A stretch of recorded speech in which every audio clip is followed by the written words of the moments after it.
Les chroniques de la douleur, un podcast qui vous dit « Les douleurs chroniques ne sont pas une fatalité ».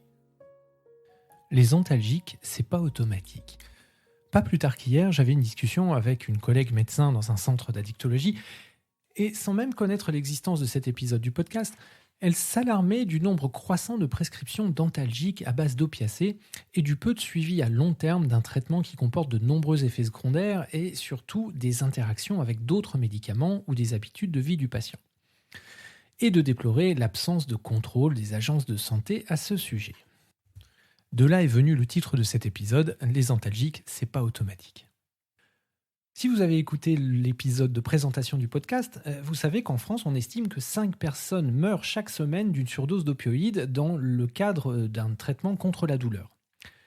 Tragiquement, il y a plus d'overdoses chez les patients douloureux chroniques que chez les usagers de drogue. Et sachez-le, l'usage des antidouleurs, mal conduit, peut même amener à plus de douleurs. Pour être clair, dans le cadre des douleurs chroniques, les thérapies par opiacés n'ont aucune preuve scientifique d'efficacité à long terme. Heureusement, d'autres stratégies.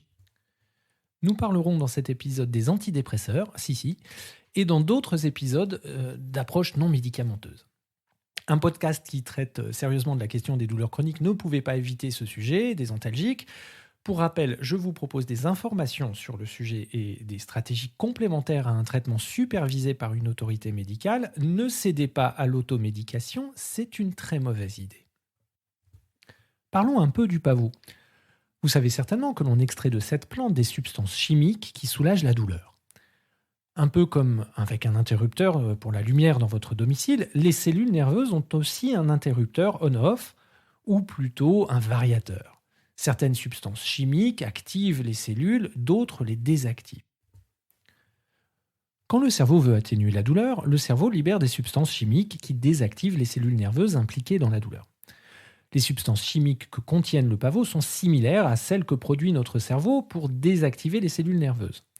Ingérer les extraits de pavot désactive donc les cellules nerveuses du système de la douleur et réduisent la douleur. Ces substances ont été découvertes en 1867. Rien de vraiment neuf. À l'époque, pas d'études cliniques, les extraits de pavot ont été directement testés sur l'homme. Et les effets ont été particuliers, donnant lieu à des visions farfelues, et la substance a été appelée morphine en hommage à la déesse Morphée, déesse des rêves dans la mythologie grecque. Il a fallu près d'un siècle pour que la technologie permette de créer ces substances en laboratoire en 1952 exactement. Et comme ces médicaments étaient devenus faciles à produire, et donc à se procurer, certains patients ont commencé à en prendre comme des bonbons.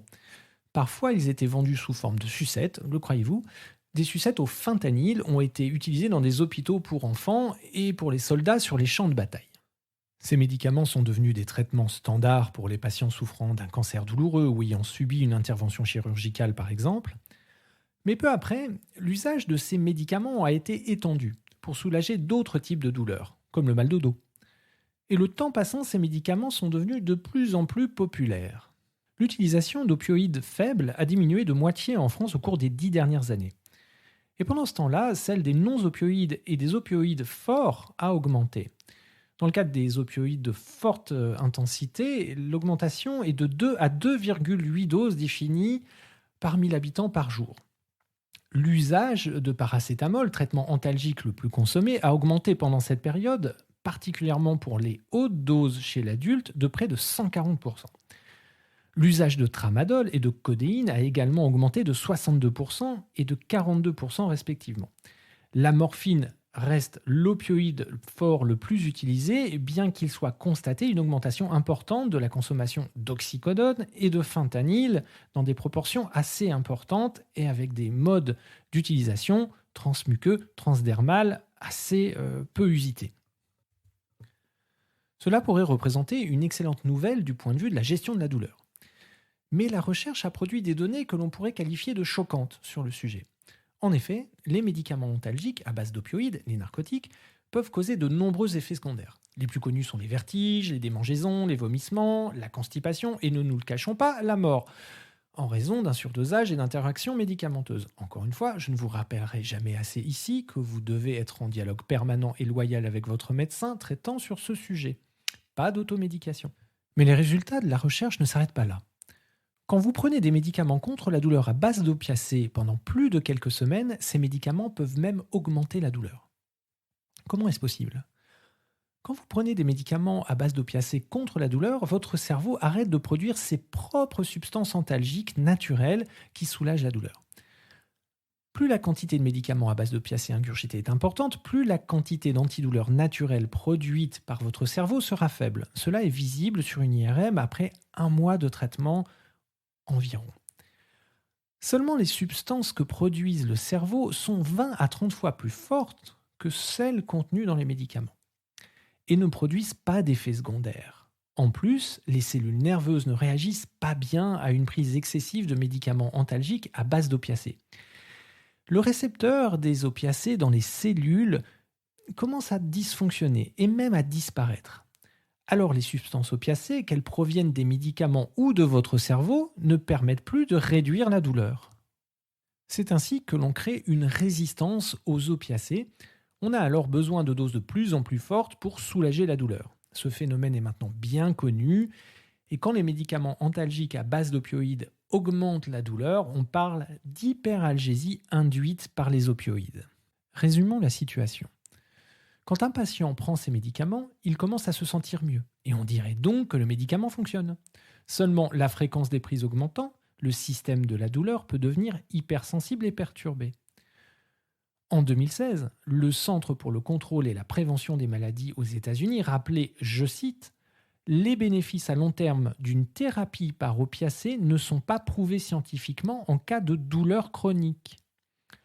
Avec ces informations, de nombreux médecins sont en train de réduire leurs prescriptions d'antalgiques à base d'opiacés.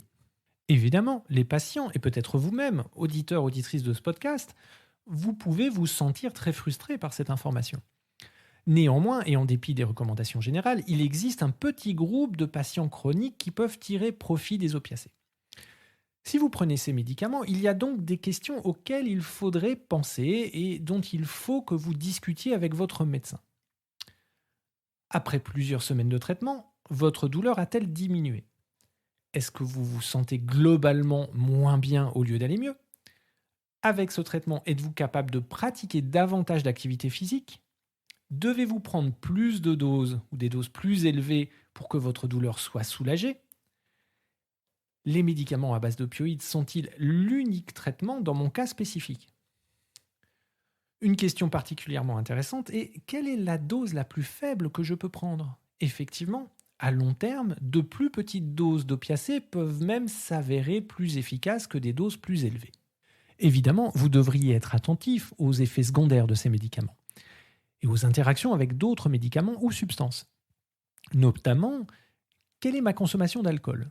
Celui-ci augmente les risques d'effets secondaires. Quel est mon passé ou mon présent avec la nicotine? Les fumeurs et les vapoteurs aussi ont des risques plus élevés de développer des problèmes avec les médicaments antalgiques à base d'opiacés. Et enfin, est-ce que j'ai déjà eu des addictions par le passé, ce qui implique une vulnérabilité liée à la prise de médicaments à base d'opiacés? Je vous ai promis en intro que nous parlerions des antidépresseurs. Eh bien voici. Quand vous allez chez un médecin pour soulager votre douleur, mais qu'au lieu de vous prescrire un traitement contre la douleur, le médecin vous prescrit un antidépresseur. Vous pouvez vous en étonner ou même penser que votre médecin s'est trompé, peut-être même avoir envie d'en changer. Comme je vous l'expliquais dans un épisode précédent, nous réagissons parfois mal quand un médecin ramène notre douleur physique à ce qui s'apparente à une question psychologique. Seulement, il y a là matière à apprendre quelque chose, notamment le rôle de la sérotonine. C'est une substance produite par notre corps et qui joue plusieurs rôles. Elle régule l'humeur et quand quelqu'un est déprimé, il est parfois utile de prendre un médicament qui augmente le niveau de sérotonine. Ces médicaments sont antidépresseurs, mais ils ne font pas que réguler l'humeur. Ils jouent aussi un rôle important dans le système de la douleur. Le cerveau utilise la sérotonine pour ajuster le volume des messages nerveux liés à la douleur. Et si le cerveau ne dispose pas assez de sérotonine, les messages nerveux liés à la douleur peuvent être amplifiés. Voilà pourquoi des antidépresseurs peuvent être prescrits dans le cadre d'une stratégie pour lutter contre la douleur persistante. Bref, que vous choisissiez de suivre les expériences complémentaires ou non qui sont issues de ce podcast, Il est important que vous ayez un dialogue en confiance avec votre médecin. Vous pouvez d'ailleurs lui envoyer cet épisode. Mon conseil est que, si vous prenez des antalgiques à base d'opiacés depuis un temps long, plus d'1 mois, il est peut-être temps de faire le point avec votre médecin et d'observer scrupuleusement la question.